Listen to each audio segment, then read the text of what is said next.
जय हिंद बच्चों, कैसे हो? उम्मीद करते हैं आप लोग अच्छे होंगे। प्यारे बच्चों, आज का क्लास लेके फिर आप सबके बीच उपस्थित हो गए हैं। आज के क्लास में हम लोग अध्ययन करने वाले हैं लघु बीजाणु जनन माइक्रोस्पोरोजेनेसिस के बारे में। तो अब बिना समय गंवाए सीधे हम लोग क्लास को स्टार्ट करते हैं। इससे पहले आप लोगों को एंथर वाल पढ़ाया गया था। पिछले क्लास में आप लोगों को एंथर वाल के बारे में बताया गया था। आइए उसको एक बार थोड़ा सा देख लेते हैं, क्योंकि वहीं से हमारा टॉपिक आगे शुरू होने वाला है। तो एंथर वाल में आपको क्या पढ़ाया गया था? एंथर वाल में आपको बताया गया था जो एंथर वाल होता है उसके सबसे बाहर की तरफ जो परत होती है, जो सबसे बाहर की तरफ एक कोशिकीय परत पाई जाती है, उस एक कोश की परत को हम लोग बाह्य परत कहते हैं या बाह्य त्वचा कहते हैं।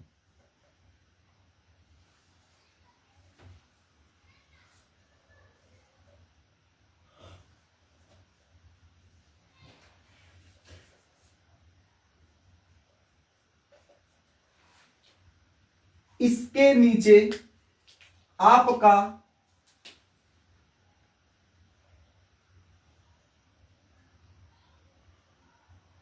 अंतस्थीसियम उपस्थित होता है। ये आपका अंतस्थीसियम हो जाएगा।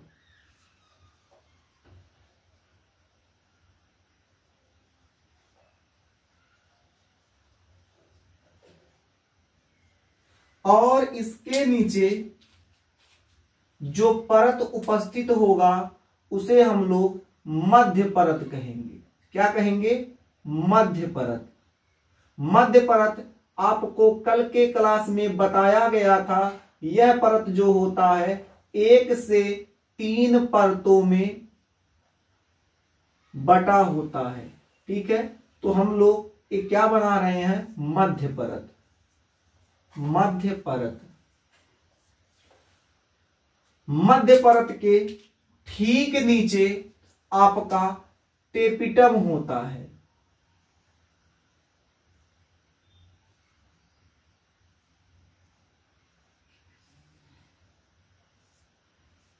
टेपिटम। और इसके आंतरिक भाग में अंदर की ओर लघु बीजाणु मातृ कोशिका उपस्थित होता है। लघु बीजाणु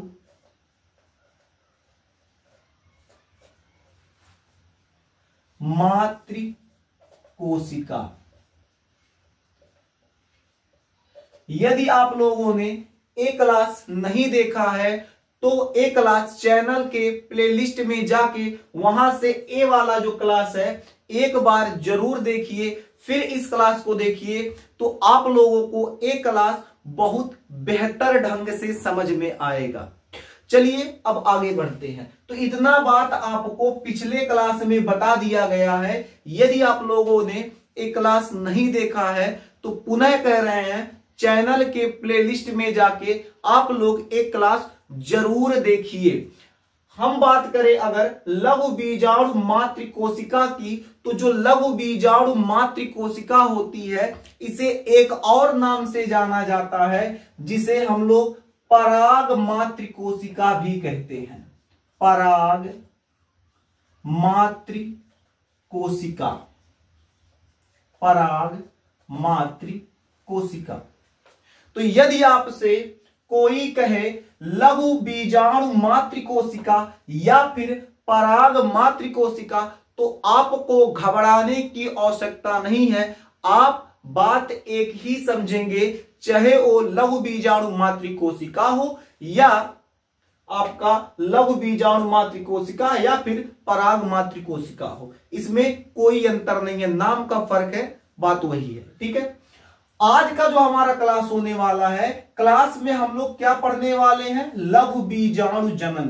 तो जब आप लोग लघु बीजाणु मातृ कोशिका अच्छे ढंग से जान जाएंगे, तभी आप लघु बीजाणु जनन समझ सकते हैं। इससे पहले आपको बताया गया था जो परागकोश होता है, परागकोश में लघु बीजाणु धान्य उपस्थित होता है और लघु बीजाणु धान्य के अंदर क्या होता है, आपका लघु बीजाणु मातृ कोशिका पाया जाता है। इतना बात आप लोग अच्छी तरीके से जानते हैं।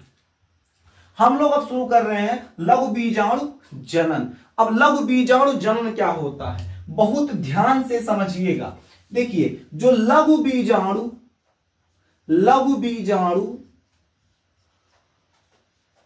मातृ कोशिका होती है, लघु बीजाणु मातृ कोशिका, तो जब लघु बीजाणु मातृ कोशिका का हम लोग अर्धसूत्री विभाजन करते हैं, लघु बीजाणु मातृ कोशिका का जब हम लोग क्या करते हैं, अर्धसूत्री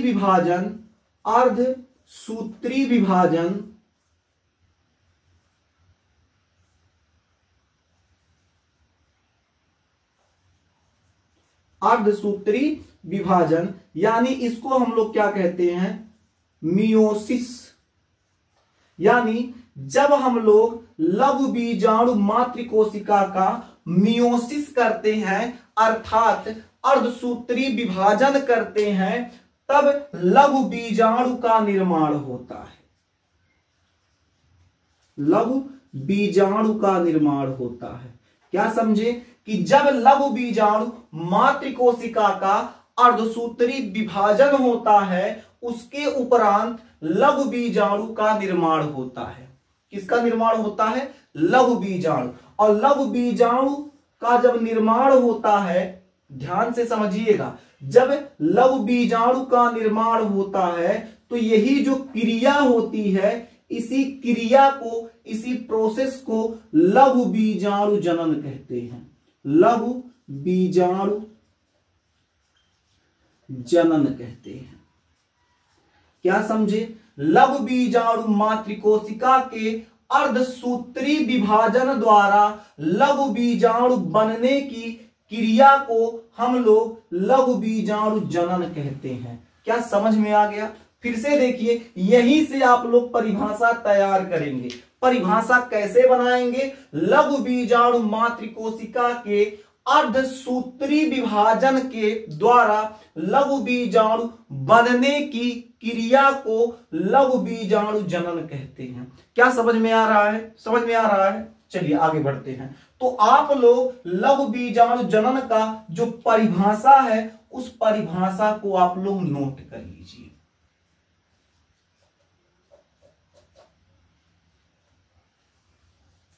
परिभाषा क्या है? लघु बीजाणु मातृ कोशिका, लघु बीजाणु मातृ कोशिका, लघु बीजाणु मातृ कोशिका के अर्धसूत्री विभाजन द्वारा लघु बीजाणु मातृ कोशिका के, लघु बीजाणु मातृ कोशिका के अर्धसूत्री विभाजन द्वारा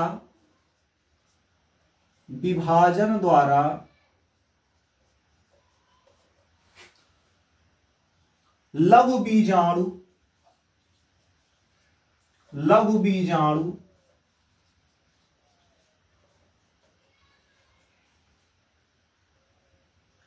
निर्माण,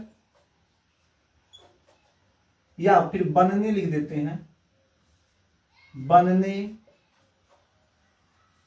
की क्रिया को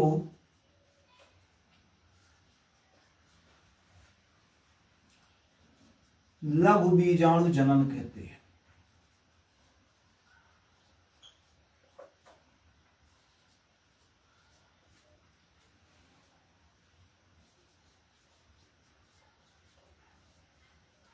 क्या समझे? लघु बीजाणु मातृ कोशिका, लघु बीजाणु मातृ कोशिका के अर्धसूत्री विभाजन द्वारा के अर्धसूत्री विभाजन द्वारा लघु बीजाणु बनने की जो क्रिया होती है उसे हम लोग क्या कहते हैं?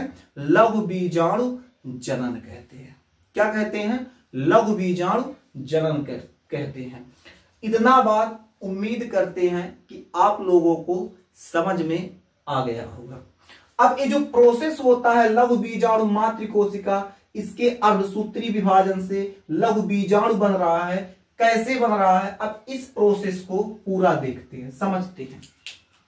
देखिए, मान लेते हैं हमारे पास लघु बीजाणु मातृकोशिका है। लघु बीजाणु मातृकोशिका, जो लघु बीजाणु मातृकोशिका होती है वो द्विगुणित यानी 2n होता है। कितना होता है? 2n। तो लघु बीजाणु मातृकोशिका का क्या हो रहा है? अर्धसूत्री विभाजन। क्या हो रहा है? अर्धसूत्री विभाजन, यानी इसका मियोसिस हो रहा है। क्या हो रहा है? मियोसिस, अर्धसूत्री विभाजन। जब इसका अर्धसूत्री विभाजन होगा तब लघु बीजाणु चतुष्क का निर्माण होगा। अब कहेंगे लघु बीजाणु चतुष्क क्या होता है, तो थोड़ा सा धैर्य रखिए, समझ में आ जाएगा। तो जब लघु बीजाणु मातृकोशिका का अर्धसूत्री विभाजन यानी मियोसिस होता है तो लघु बीजाणु चतुष्क का निर्माण होता है। ये देखिए ये आपके लघु बीजाणु हो जाएंगे। इसको कलर कर देते हैं।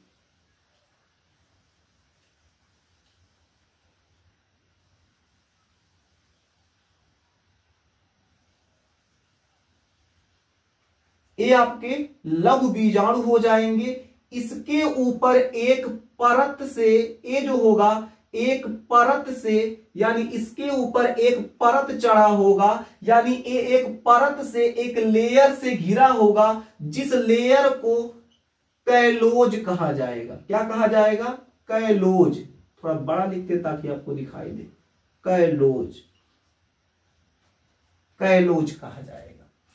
अब इसका नाम जो होता है क्या होता है? लघु बीजाणु चतुष्क। लघु बीजाणु चतुष्क। अब कहेंगे लघु बीजाणु चतुष्क क्यों? तो लघु बीजाणु कितने हैं? गिन लीजिए, 1 2 3 4।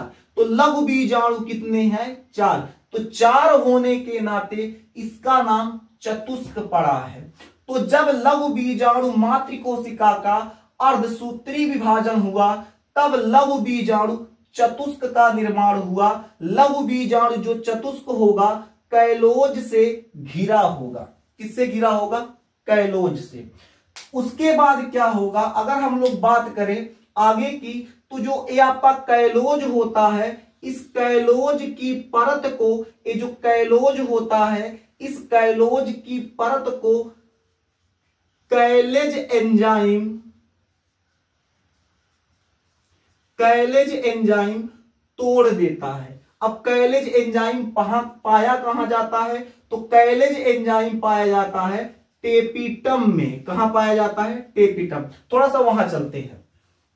देखिए, ये लास्ट वाला जो आपका पार्ट है ये आपका है टेपिटम। क्या है? टेपिटम। टेपिटम के अंदर लाइट कट गया था, इस वजह से क्लास थोड़ा सा रुक गया था। अब हम लोग क्या करते हैं, आगे बढ़ते हैं। हाँ, आपको हम बता रहे थे ये आपका जो लघु बीजाणु मातृकोशिका होती है, इसके समीप आपका टेपिटम उपस्थित होता है। तो टेपिटम क्या करता है? कैलेज एंजाइम का निर्माण करता है। और आपका लघु बीजाणु मातृकोशिका क्या करता है? अर्धसूत्री विभाजन करके लघु बीजाणु का निर्माण कराता है।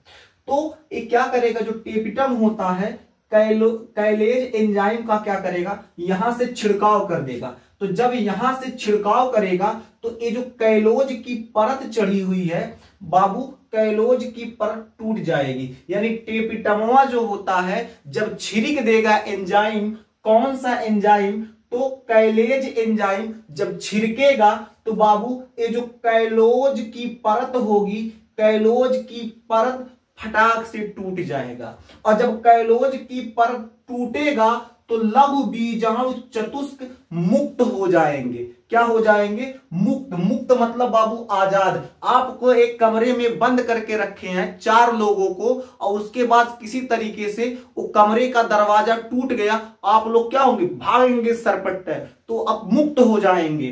तो आपका एक क्या होगा? जब कैलोज जो होगा, कैलोज की परत टूटेगा तो क्या होगा? लघु बीजाणु चतुष्क मुक्त हो जाएगा।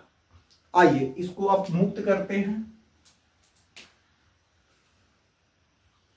तो एक परत इसका टूट गया तो लघु बीजाणु चतुष्क क्या हुए?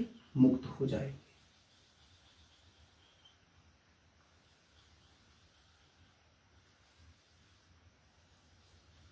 लघु बीजाणु चतुष्क क्या हो गया? मुक्त हो जाएगा। ठीक है, तो आइए इसको लिख लेते हैं। क्या लिखेंगे? कैलेज एंजाइम द्वारा, कैलेज एंजाइम द्वारा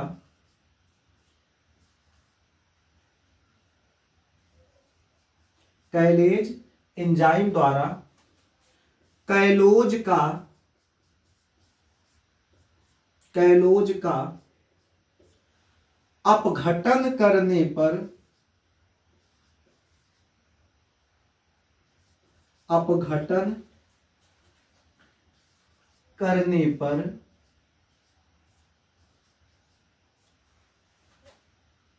लघु बीजाणु चतुष्क, लघु बीजाणु चतुष्क मुक्त हो जाते हैं।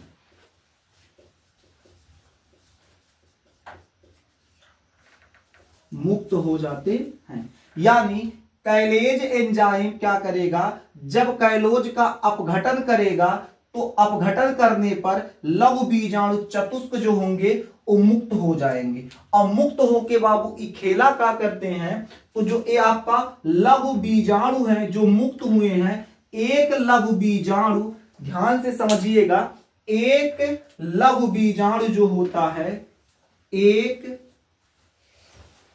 लघु बीजाणु, एक क्या है? लघु बीजाणु। एक लघु बीजाणु एक पराग कण का निर्माण करता है। ये आपका क्या है? पराग कण। बात समझ गए कि आपका जो लघु बीजाणु चतुष्क था जब मुक्त होगा तो एक लघु बीजाणु एक पराग कण का निर्माण करेगा। तो अब ये बताइए लघु बीजाणु चतुष्क में कितने लघु बीजाणु थे? तो 4 लघु बीजाणु हैं। गिन लीजिए, 1 2 3 4। तो चारों एक एक पराग कण का निर्माण करेंगे। ये एक पराग कण का निर्माण करेगा, ये एक पराग कण का निर्माण करेगा, ये एक पराग कण का निर्माण करेगा, और ये एक पराग कण का निर्माण करेगा। तो अब हम लोग क्या समझेंगे? अभी तक हम लोगों ने क्या समझा कि लघु बीजाणु मातृकोशिका, लघु बीजाणु मातृकोशिका में कितने आपके लघु बीजाणु होते हैं? तो 4। इसको हम लोग नोट कर लेते हैं। कहां लिखे? कहां लिखे? यहां लिख दे, यहां लिख दे नीचे। ठीक है, यहां लिखते हैं।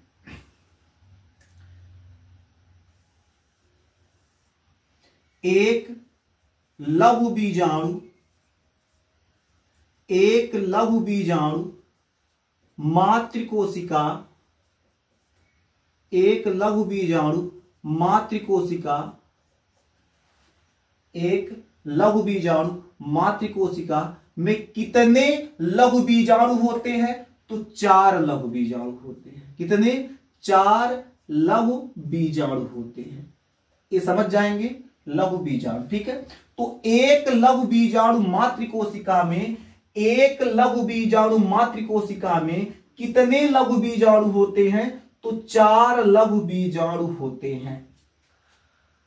तो आगे अगर हम लोग बात करें, अगर हम आपसे एक प्रश्न पूछें, एक लघु बीजाणु मातृकोशिका में कितने पराग कणों का निर्माण होता है? तो आप ये बताइए, जब एक लघु बीजाणु मातृकोशिका में 4 लघु बीजाणु हैं और एक लघु बीजाणु एक पराग कण का निर्माण कर रहा है, तो चारों लघु बीजाणु कितने परागकण का निर्माण करेंगे?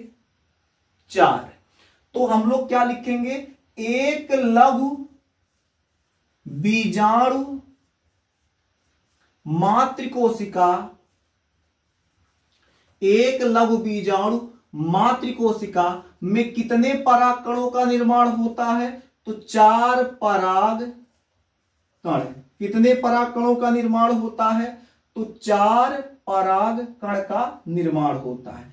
कैसे? तो एक लघु बीजाणु, एक लघु बीजाणु कितने परागकण का निर्माण कर रहा है? 1। तो 4 कितना करेगा? 4 करेगा। तो 4 लघु बीजाणु 4 परागकण का निर्माण करेगा। तो एक लघु बीजाणु बराबर 1 परागकण। तो क्या आप समझ गए कि परागकण का पूरा निर्माण कैसे हो रहा है? अब हम लोग समझेंगे परागकण का झड़ना। परागकण जो निर्मित हुआ है वो झड़ेगा कैसे? क्या उसका प्रोसेस होता है? झड़ने की प्रक्रिया क्या है? सबसे पहले इतना नोट कर लीजिए।